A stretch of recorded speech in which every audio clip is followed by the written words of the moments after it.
In this lesson, I want to look at a couple of important theorems about tangent lines to circles. So before that, let's look at a couple of simple facts.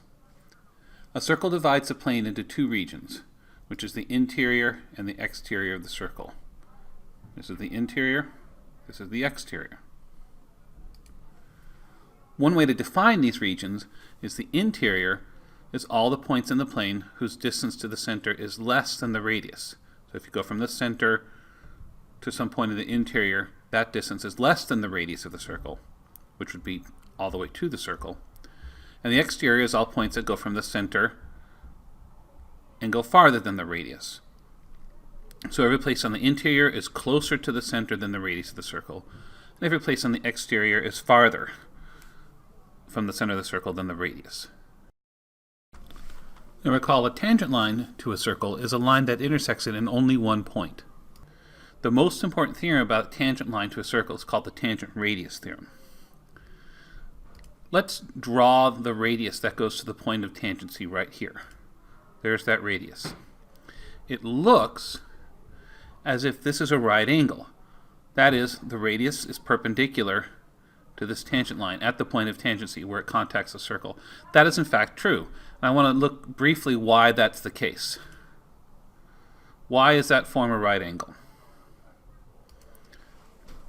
Now remember, the definition of the tangent line implies that a tangent line never goes inside the circle, because if the line went inside the circle, it would have to hit it twice and it would no longer be a tangent line. This is the key to the explanation, the fact that this line never goes inside. It intersects only the circle in one point and is otherwise outside the circle. Now it means all the points on the tangent line, except the point of tangency, are in the exterior of the circle. All of these other points are in the exterior. And therefore, the distance to those points is more than the radius of the circle. However, the point of tangency is actually on the circle, so its distance is equal to the radius. So that means this point is the closest point to the center of the circle on this line.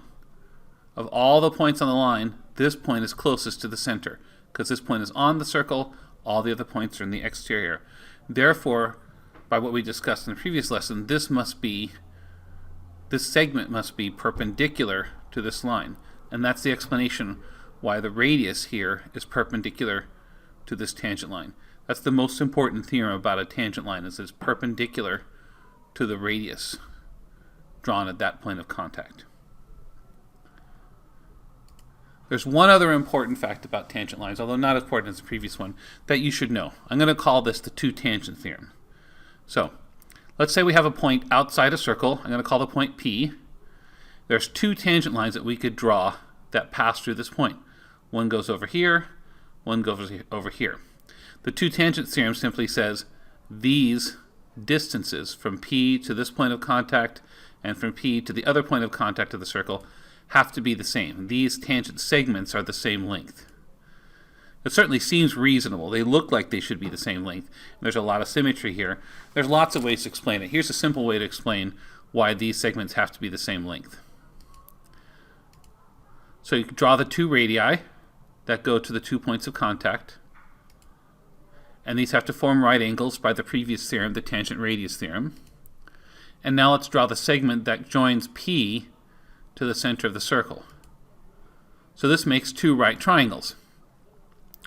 We know these radii are the same length, because they're radii of the circle. And this, of course, is the hypotenuse of both these triangles. So by the Pythagorean theorem, if the hypotenuse is the same and these lengths are the same, that means these segments here have to be the same length as well. And that's why the two tangents theorem is true. It's one of many different ways to explain the two tangents theorem.